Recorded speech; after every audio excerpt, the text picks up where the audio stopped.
మధువనమెంతో మధురం మన మధువనమెంతో సుఖదం పరంజ్యోతి ప్రియ సంగమం ప్రకృతి పురుషుల లీలా వినోదం మధువనమెంతో మధురం మన మధువనమెంతో సుఖదం పరంజ్యోతి ప్రియ సంగమం ప్రకృతి పురుషుల లీలా వినోదం మధువనమెంతో మధురం మన మధువనమెంతో సుఖదం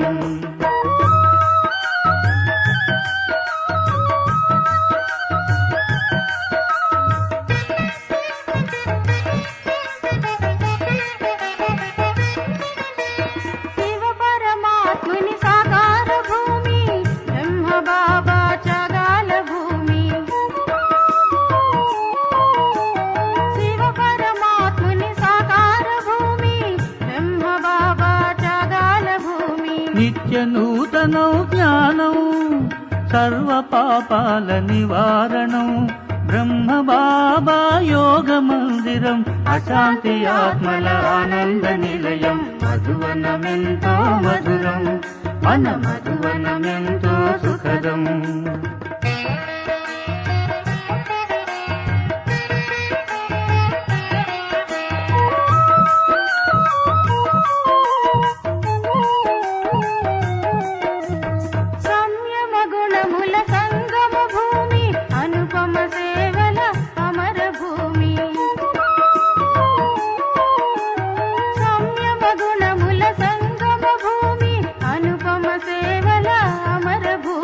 సత్య కర్మలు సఫలీకృతమై యోగ సుగంధం నిండేను ఆత్మిక ప్రేమలు పండేను మధువనమెంతో మధురం మన మధువనమెంతో సుఖదం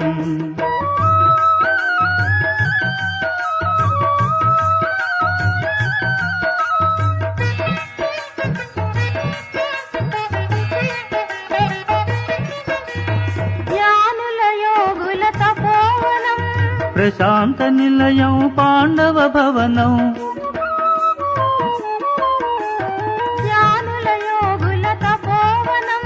ప్రశాంత నిలయం పాండవ భవనం సర్వేశ్వరుడు శివ బాబా సర్వాత్మలకు సద్గతినిచ్చు సుందర నందన వనము మధువనమెంతో మధురం మన మధువనమెంతో సుఖదం పరంజ్యోతి ప్రియ సంగమం ప్రకృతి పురుషుల లీలా వినోదం మధువనమెంతో మధురం మన మధువనమెంతో సుఖదం పరంజ్యోతి ప్రియ సంగమం ప్రకృతి పురుషుల లీలా వినోదం మధువనమెంతో మధురం మన మధువనమెంతో సుఖదం మన మధువనమెంతో సుఖదం మన మధువనమెంతో సుఖదం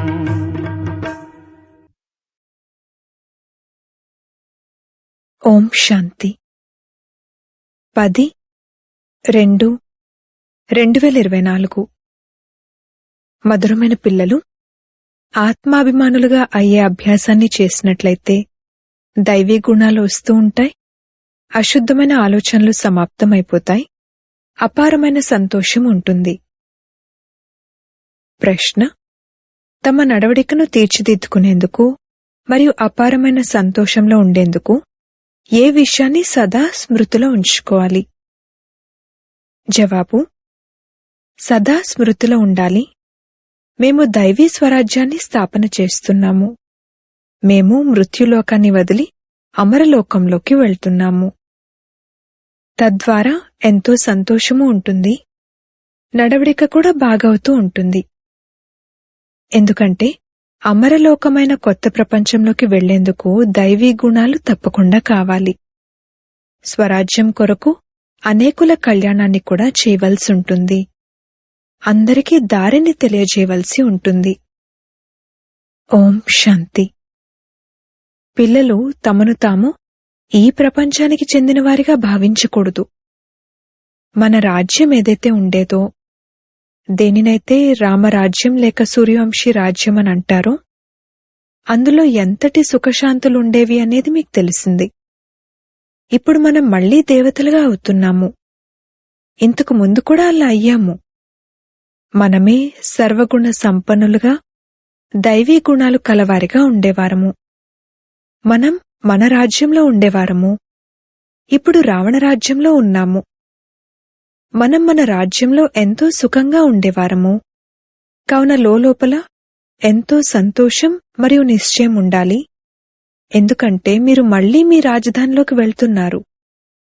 రావణుడు మీ రాజ్యాన్ని దోచుకున్నాడు. మనకు మన సూర్యవంశీ రాజ్యం ఉండేదని మీకు తెలుసు. మనం రామరాజ్యానికి చెందినవారిగా ఉండేవారము. మనమే దైవీ గుణాలు కలవారిగా ఉండేవారము. మనమే ఎంతో సుఖవంతులుగా ఉండేవారము. తర్వాత రావణుడు మన రాజ్యభాగ్యాన్ని దోచుకున్నాడు. ఇప్పుడు తండ్రి వచ్చి మన మరియు పరాయి రాజ్యానికి సంబంధించిన రహస్యాన్ని అర్థం చేయిస్తారు. అర్ధకల్పం మనం రామరాజ్యంలో ఉండేవారము. తర్వాత అర్ధకల్పం మనం రావణ రాజ్యంలో ఉన్నాము. పిల్లలకు ప్రతి విషయంపై నిశ్చయం ఉన్నట్లయితే సంతోషంలో ఉంటారు మరియు నడవడిక కూడా బాగవుతుంది. ఇప్పుడు పరాయి రాజ్యంలో మనం చాలా దుఃఖితులుగా ఉన్నాము. మేము పరాయి రాజ్యంలో, విదేశీయుల రాజ్యంలో దుఃఖితులుగా ఉండేవారమని, ఇప్పుడు స్వరాజ్యంలో సుఖంగా ఉన్నామని హిందువులైన భారతవాసులు భావిస్తారు. కాని ఇది అల్పకాలికమైన కాకిరెట్టతో సమానమైన సుఖం. పిల్లలను మీరిప్పుడు సదాకాలికమైన సుఖమయమైన ప్రపంచంలోకి వెళ్తున్నారు. కావున పిల్లలను మీకు లోపల ఎంతో సంతోషం ఉండాలి. జ్ఞానంలో లేకపోతే రాతిబుద్ధి కలవారిగా ఉన్నట్లే. మనం తప్పకుండా మన రాజ్యాన్ని తీసుకుంటామని పిల్లలను మీకు తెలుసు. ఇందులో శ్రమ యొక్క విషయమేమీ లేదు. రాజ్యం తీసుకున్నాము, అప్పుడు అర్ధకల్పం రాజ్యం చేశాము. ఆ తర్వాత రావణుడొచ్చి ఆత్మలోని విశేషతలను, శరీరంలోని శక్తిని అన్నింటినీ అంతం చేసేశాడు. ఎవరైనా మంచి పిల్లల యొక్క నడవడిక పాడైపోతే నీ ఆత్మలోని విశేషతలు, శరీరంలోని శక్తి అన్నీ అంతమైపోయాయా అని అడుగుతారు. ఇవి అనంతమైన విషయాలు. మాయ మన ఆత్మలోని విశేషతలను, శరీరంలోని శక్తిని అంతం చేసేసిందని భావించాలి. మనం పడిపోతూనే వచ్చాము. ఇప్పుడు అనంతమైన తండ్రి దైవీ గుణాలను నేర్పిస్తారు. కావున సంతోషపు పాదరసం పైకెక్కాలి. టీచర్ జ్ఞానాన్ని ఇస్తే విద్యార్థులకు సంతోషం కలుగుతుంది. ఇది అనంతమైన జ్ఞానం. స్వయాన్ని చూసుకోవాలి. నాలో ఏ ఆసురీ గుణాలు లేవు కదా. సంపూర్ణంగా అవ్వకపోతే శిక్షలను అనుభవించాల్సి ఉంటుంది. కాని మనం అసలు శిక్షలను ఎందుకు అనుభవించాలి? అందుకే ఏ తండ్రి ద్వారానైతే ఈ రాజ్యం లభిస్తుందో వారిని స్మృతి చేయాలి. మనలో ఏ దైవీ గుణాలైతే ఉండేవో వాటినిప్పుడు ధారణ చేయాలి. అక్కడ యథా రాజారాణి తథా ప్రజ అందరిలోనూ దైవీ గుణాలుండేవి. దైవీ గుణాలంటే ఏమిటో తెలుసు కదా. ఒకవేళ ఎవరికైనా వాటి గురించి తెలియకపోతే వాటిని స్వయంలోకి ఎలా తీసుకొస్తారు? సర్వగుణ సంపన్నులు అని గానం చేస్తారు కూడా. కావున పురుషార్థం చేసి ఆ విధంగా అవ్వాలి. అలా తయారవ్వడానికి కష్టపడాల్సుంటుంది. దృష్టి అశుద్ధంగా అయిపోతుంది. తండ్రి అంటారు, స్వయాన్ని ఆత్మగా భావించినట్లయితే అశుద్ధ దృష్టి దూరమైపోతుంది. యుక్తులనైతే తండ్రి ఎన్నో అర్థం చేయిస్తారు. ఎవరిలోనైతే దైవీ గుణాలుంటాయో వారిని దేవతలు అంటారు. ఎవరిలోనైతే అవి లేవో వారిని మనుషులంటారు. వాస్తవానికి ఇరువురు మనుషులే. కాని దేవతలెందుకు పూజిస్తారు? ఎందుకంటే వారిలో దైవీ గుణాలున్నాయి. మరియు ఈ మనుషుల కర్తవ్యాలు కోతుల వలె ఉన్నాయి. పరస్పరం ఎంతగా గొడవపడుతూ పోట్లాడుకుంటూ ఉంటారు. సత్యుగంలో ఇటువంటి విషయాలేవీ ఉండవు. ఇవి ఇక్కడే ఉంటాయి. తప్పకుండా తమ పొరపాటున్నట్లయితే సహనం చేయవలసి ఉంటుంది. ఆత్మాభిమానులుగా లేకపోతే సహనం చేయవలసి ఉంటుంది. మీరు ఎంతగా ఆత్మాభిమానులుగా అవుతూ ఉంటారో అంతగా దైవీ గుణాలు కూడా ధారణవుతాయి. స్వయాన్ని చెక్ చేసుకోవాలి. నాలో దైవీ గుణాలున్నాయా? తండ్రి సుఖదాత, కావున పిల్లల పని అందరికీ సుఖాన్నివ్వటం. తమ హృదయాన్ని ప్రశ్నించుకోవాలి, నేనెవరికీ దుఃఖాన్నైతే ఇవ్వటం లేదు కదా. కాని కొంతమందికి అలవాటుంటుంది. వారు దుఃఖాన్నివ్వకుండా ఉండలేరు. ఏమాత్రం బాగుపడరు. జైలు పక్షుల వలె ఉంటారు. వారు జైల్లోనే తమను తాము సుఖంగా ఉన్నామని భావిస్తారు. తండ్రి అంటారు, అక్కడైతే జైలు మొదలైనవేవీ ఉండనే ఉండవు. జైలుకు వెళ్లాల్సిన పరిస్థితి వచ్చేందుకు అక్కడ పాపాలు జరగనే జరగవు. ఇక్కడ జైల్లో శిక్షలను అనుభవించవలసి ఉంటుంది. మనం ఎప్పుడైతే మన రాజ్యంలో ఉండేవారమో అప్పుడు చాలా షావుకారులుగా ఉండేవారమని ఇప్పుడు మీరు అర్థం చేసుకున్నారు. బ్రాహ్మణ కులానికి చెందినవారెవరైతే ఉంటారో వారు మేము మా రాజ్యాన్ని స్థాపన చేసుకుంటున్నామని భావిస్తారు. అదొక్కటే మన రాజ్యంగా ఉండేది. దానిని దేవతల రాజ్యం అంటారు.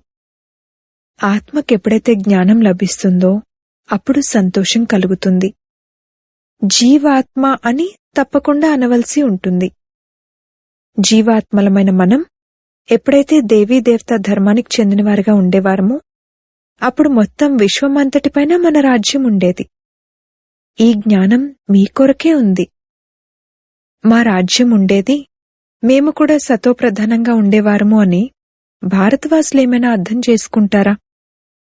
మీరే ఈ జ్ఞానమంతటినీ అర్థం చేసుకుంటారు. కావున మనమే దేవతలుగా ఉండేవారము మరియు మనమే ఇప్పుడు ఆ విధంగా తయారవ్వాలి. విఘ్నాలొచ్చినా కాని రోజు రోజుకు మీ ఉన్నతి జరుగుతూ ఉంటుంది. మీ పేరు ప్రసిద్ధమవుతూ ఉంటుంది. ఇది మంచి సంస్థ, వీరు మంచి పని చేస్తున్నారు, దారి కూడా చాలా సహజమైంది తెలియజేస్తున్నారు అని అందరూ భావిస్తారు. మీరే సతోప్రధానులుగా ఉండేవారు, దేవతలుగా ఉండేవారు, మీ రాజధానిలో ఉండేవారు, ఇప్పుడు తమో ప్రధానులుగా అయిపోయారు అని అంటారు. ఈ విధంగా ఇంకెవ్వరూ తమను రావణరాజ్యం వారిగా భావించరు. మనం ఎంత స్వచ్ఛంగా ఉండేవారము అనేది మీకు తెలుసు. ఇప్పుడు తుచ్చంగా అయిపోయాము. పునర్జన్మలు తీసుకుంటూ తీసుకుంటూ బంగారు బుద్ధి కలవారి నుండి రాతి బుద్ధి కలవారిగా అయిపోయాము. ఇప్పుడు మనం మన రాజ్యస్థాపన చేసుకుంటున్నాం. కావున మీరు సంతోషంతో ఉప్పొంగిపోవాలి, పురుషార్థంలో నిమగ్నమైపోవాలి. ఎవరైతే కల్పపూర్వం నిమగ్నమైపోయారో వారు ఇప్పుడు కూడా తప్పకుండా నిమగ్నమవుతారు. నంబర్వార్ పురుషార్థానుసారంగా మనం మన దైవీ రాజ్యాన్ని స్థాపన చేసుకుంటున్నాము. ఈ విషయాన్ని కూడా మీరు గడియ గడియ మర్చిపోతారు. లేదంటే లోలోపల చాలా సంతోషముండాలి. పరస్పరం ఒకరికొకరు మన్మనాభవ అన్న మాటనే గుర్తు చేసుకోండి. తండ్రిని స్మృతి చేయండి. వారి ద్వారానే ఇప్పుడు రాజ్యాన్ని తీసుకుంటారు. ఇది కొత్త విషయమేమీ కాదు. కల్పకల్పము మనకు బాబా శ్రీమతాన్ని ఇస్తారు. తద్వారా మనం దైవీ గుణాలను ధారణ చేస్తాము. లేదంటే శిక్షలు అనుభవించి తక్కువ పదవిని పొందుతాము. ఇది చాలా పెద్ద లాటరీ. ఇప్పుడు పురుషార్థం చేసి ఉన్నత పదవిని పొందారంటే ఇక కల్పకల్పాంతరాలు పొందుతూనే ఉంటారు. తండ్రి ఎంత సహజంగా అర్థం చేయిస్తారు. భారతవాసులైన మీరే దేవతల రాజధానికి చెందినవారిగా ఉండేవారు. మళ్లీ పునర్జన్మలు తీసుకుంటూ తీసుకుంటూ మెట్లు కిందకు దిగుతూ దిగుతూ ఈ విధంగా అయ్యారు అని ప్రదర్శనలో కూడా ఇదే అర్థం చేయిస్తూ ఉండండి. బాబా ఎంత సహజంగా అర్థం చేయిస్తారు. వీరు సుప్రీం తండ్రి, సుప్రీం శిక్షకుడు మరియు సుప్రీం గురువు కదా. విద్యార్థులైన మీరు ఎంతమంది ఉన్నారు? పరుగులు తీస్తూ ఉంటారు. ఎంతమంది నిర్వీకారులుగా పవిత్రులుగా అయ్యారు అని బాబా కూడా లిస్టు తెప్పించుకుంటూ ఉంటారు. బ్రుకుటి మధ్యలో ఆత్మ మెరుస్తూ ఉంటుందని పిల్లలకు అర్థం చేయించడం జరిగింది. తండ్రి అంటారు, నేను కూడా ఇక్కడికొచ్చి కూర్చుంటాను. నా పాత్రను అభినయిస్తాను. పతితులను పావనంగా తయారు చేయడమే నా పాత్ర. నేను జ్ఞానసాగరుడను. పిల్లలు జన్మిస్తారు. కొందరు చాలా మంచిగా ఉంటారు, కొందరు చెడ్డవారిగా కూడా అవుతారు. అప్పుడు ఆశ్చర్యం కలిగించేలా వింటారు, వినిపిస్తారు, పారిపోతారు. అరే మాయా, నీవు ఎంత శక్తివంతంగా ఉన్నావు! అయినా కాని తండ్రి అంటారు, వారు పారిపోయి కూడా ఎక్కడికి వెళ్తారు? ఈ తండ్రి ఒక్కరే తీరానికి చేర్చేవారు. ఒక్క తండ్రే సద్గతిదాత. ఇకపోతే ఈ జ్ఞానం గురించి కొందరికి ఏమాత్రం తెలీదు. ఎవరైతే కల్పపూర్వం అంగీకరించారో వారే అంగీకరిస్తారు. ఇందులో తమ నడవడికను చాలా తీర్చిదిద్దుకోవాల్సి ఉంటుంది, సేవ చేయాల్సి ఉంటుంది. అనేకుల కళ్యాణాన్ని చేయాలి, అనేకులకు వెళ్లి దారిని చూపించాలి. భారతవాసులైన మీరే విశ్వాధిపతులుగా ఉండేవారు. ఇప్పుడు మళ్లీ మీరీ విధంగా మీ రాజ్యాన్ని తీసుకోవచ్చు అని చాలా చాలా మధురమైన పదాలతో, మాటలతో చెప్పాలి. బాబా ఏ విధంగా అర్థం చేయిస్తారో ఆ విధంగా ఇంకెవ్వరూ అర్థం చేయించలేరని మీకు తెలుసు. అయినా కాని నడుస్తూ నడుస్తూ మాయతో ఓడిపోతారు. వికారాలపై విజయాన్ని పొందడం ద్వారానే మీరు జగజ్జీతులుగా అవుతారని స్వయంగా తండ్రే అంటారు. ఈ దేవతలు జగజ్జీతులుగా అయ్యారు. తప్పకుండా వారు అటువంటి కర్మలు చేశారు. తండ్రి కర్మల గతిని కూడా తెలియజేశారు. రావణరాజ్యంలో కర్మలు వికర్మలుగానే అవుతాయి, రామరాజ్యంలో కర్మలు అకర్మలుగా ఉంటాయి. ముఖ్యమైన విషయం కామంపై విజయాన్ని పొంది జగజ్జీతులుగా అవ్వడమే. తండ్రిని స్మృతి చేయండి. ఇప్పుడు తిరిగి ఇంటికి వెళ్ళాలి. మనం మన రాజ్యాన్ని తీసుకునే తీరుతాము అని మనకు 100% నమ్మకం ఉంది. కాని రాజ్యం ఇక్కడ చెయ్యము. ఇక్కడ రాజ్యాన్ని తీసుకుంటాము, అమరలోకంలో రాజ్యం చేస్తాము. ఇప్పుడు మృత్యులోకానికి మరియు అమరలోకానికి మధ్యలో ఉన్నాము. ఈ విషయాన్ని కూడా మర్చిపోతారు. అందుకే తండ్రి గడియ గడియ గుర్తు చేయిస్తూ ఉంటారు. మేము మా రాజధానిలోకి వెళ్తాము అని ఇప్పుడు పక్కా నిశ్చయం ఉంది. ఈ పాత రాజధాని తప్పకుండా అంతమవ్వనున్నది. ఇప్పుడు కొత్త ప్రపంచంలోకి వెళ్లేందుకు దైవీ గుణాలను తప్పకుండా ధారణ చేయాలి. మీతో మీరు మాట్లాడుకోవాలి. స్వయాన్ని ఆత్మగా భావించాలి. ఎందుకంటే ఇప్పుడే మనం తిరిగి వెళ్ళాలి కావున స్వయాన్ని ఆత్మగా కూడా ఇప్పుడే భావించాలి. ఈ జ్ఞానం తర్వాత లభించడానికి ఇంకెప్పుడూ తిరిగి వెళ్లేదే లేదు. మనం యోగాన్ని జోడించేందుకు అక్కడసలు పంచవికారాలే ఉండవు. పావనులుగా అయ్యేందుకు యోగాన్ని ఈ సమయంలోనే జోడించవలసి ఉంటుంది. అక్కడ అందరూ తీర్చిదిద్దబడి ఉన్నారు. తర్వాత మెల్లమెల్లగా కళలు తగ్గిపోతూ ఉంటాయి. ఇది చాలా సహజం.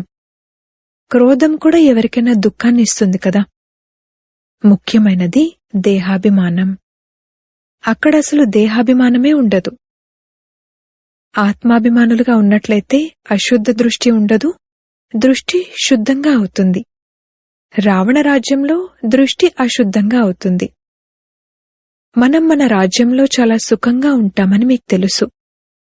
అక్కడ కామము ఉండదు, క్రోధము ఉండదు. దీనిపై ప్రారంభంలో ఒక పాట కూడా తయారై ఉంది. అక్కడ ఈ వికారాలుండవు. అనేకసార్లు మన ఈ గెలుపోటములు జరిగాయి. సత్యుగం నుండి కలియుగం వరకు ఏదైతే జరిగిందో అదంతా పునరావృతం అవ్వనున్నది. తండ్రి మరియు టీచర్ వద్ద ఏ జ్ఞానమైతే ఉందో దానిని మీకు వినిపిస్తూ ఉంటారు. ఈ ఆత్మిక టీచర్ కూడా అద్భుతమైనవారు.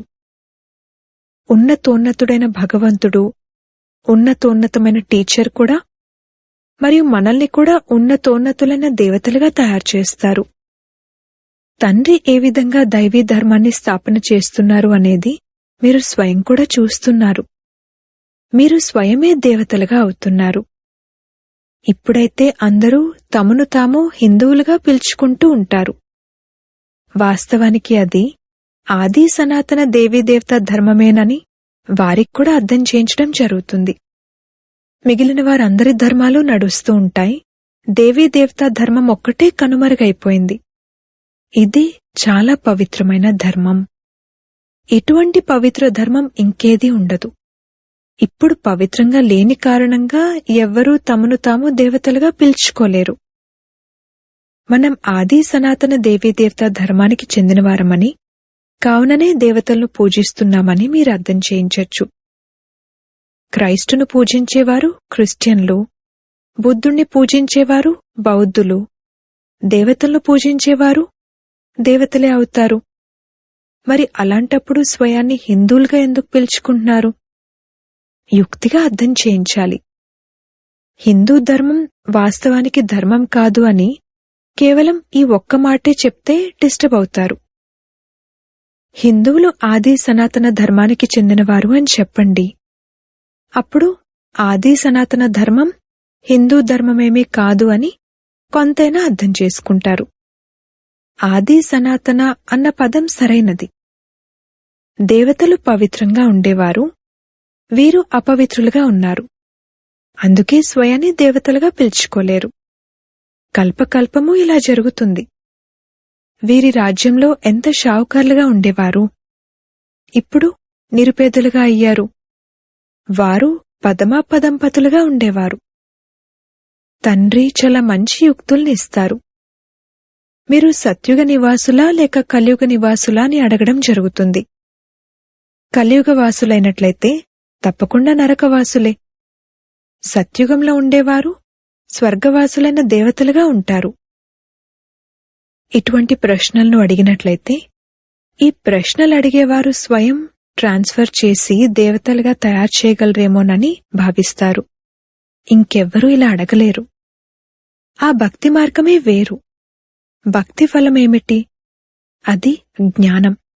సత్యత్రేతాయుగాలలో భక్తి ఉండదు. జ్ఞానంతో అర్ధకల్పం పగలుంటుంది, భక్తి వలన అర్ధకల్పం రాత్రి ఉంటుంది. వీటిని ఒప్పుకునేవారు ఒప్పుకుంటారు, ఒప్పుకోనివారు జ్ఞానాన్ని కూడా అంగీకరించరు, అలాగే భక్తిని కూడా అంగీకరించరు. కేవలం ధనాన్ని సంపాదించడమే వారికి తెలుసు. పిల్లలైన మీరైతే యోగ బలంతో ఇప్పుడు రాజ్యాన్ని స్థాపిస్తున్నారు, శ్రీమతం ఆధారంగా. మళ్లీ అర్ధకల్పం తర్వాత రాజ్యాన్ని పోగొట్టుకుంటారు కూడా. ఈ చక్రం తిరుగుతూనే ఉంటుంది. అచ్చా, మధురాతి మధురమైన సిక్కిలదే పిల్లలకు మాతాపితా బాప్దాదాల ప్రియ స్మృతులు మరియు గుడ్ మార్నింగ్. ఆత్మిక పిల్లలకు ఆత్మిక తండ్రి నమస్తే. ధారణ కొరకు ముఖ్య సారము. మొదటి పాయింట్, అనేకుల కళ్యాణాన్ని చేయడానికి మీ మాటలను చాలా మధురంగా చేసుకోవాలి. మధురమైన మాటలతో సేవ చేయాలి. సహనశీలురుగా అవ్వాలి. రెండవ పాయింట్, కర్మల గుహ్యగతిని అర్థం చేసుకుని వికారాలపై విజయాన్ని పొందాలి. జగజ్జీతులైన దేవతలుగా అవ్వాలి. ఆత్మాభిమానులుగా అయి అశుద్ధ దృష్టిని శుద్ధమైన పవిత్ర దృష్టిగా మార్చుకోవాలి. వరదానము. శ్రేష్ఠ కర్మల ద్వారా దివ్య గుణాల రూపీ ప్రభు ప్రసాదాన్ని పంచే ఫరిష్తా సో దేవతా భవ. వర్తమాన సమయంలో అజ్ఞాని ఆత్మలకైనా లేక బ్రాహ్మణ ఆత్మలకైనా ఇరువురికి గుణదానం యొక్క అవసరం ఉంది. కావున ఇప్పుడు ఈ విధిని స్వయంలో మరియు బ్రాహ్మణ పరివారంలో తీవ్రతరం చేయండి. ఈ దివ్య గుణాలు అన్నింటికన్నా శ్రేష్టమైన ప్రభు ప్రసాదం. ఈ ప్రసాదాన్ని బాగా పంచండి. ఏ విధంగా స్నేహానికి గుర్తుగా ఇతరులకు టోలీ తినిపిస్తారో అలా దివ్య గుణాల టోలీని తినిపించినట్లయితే ఈ విధి ద్వారా ఫరిష్తాసో దేవతగా అయ్యే లక్ష్యం సహజంగా అందరిలో ప్రత్యక్షంగా కనిపిస్తుంది. స్లోగన్. యోగం రూపీ కవచాన్ని ధరించి ఉన్నట్లయితే మాయారూపీ శత్రువు దాడి చేయలేదు. ఓం శాంతి.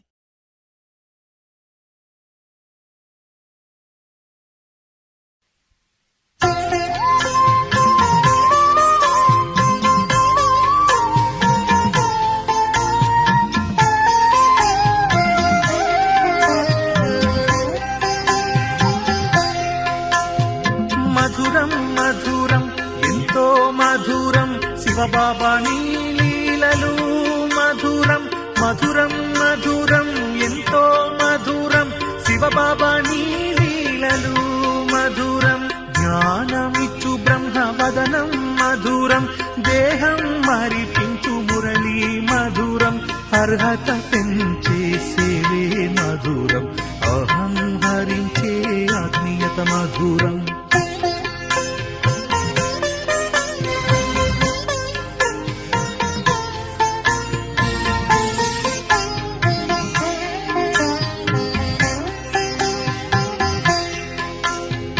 కర్మల మార్చిన శిక్షణ మధురం పరితాపం వాపే స్నేహం మధురం ఒకటైన నీ పరివారం మధురం నీ ఛత్ర ఛాయలు రక్షణ మధురం మధురం మధురం ఎంతో మధురం శివబాబా నీ లీలలు మధురం మధురం మధురం ఎంతో మధురం శివబాబా నీ లీలలు మధురం జ్ఞానమిచ్చు బ్రహ్మ వదనం మధురం దేహం మరిపించు మురళి మధురం అర్హత పెంచే సేవే మధురం అహం హరించే ఆత్మీయత మధురం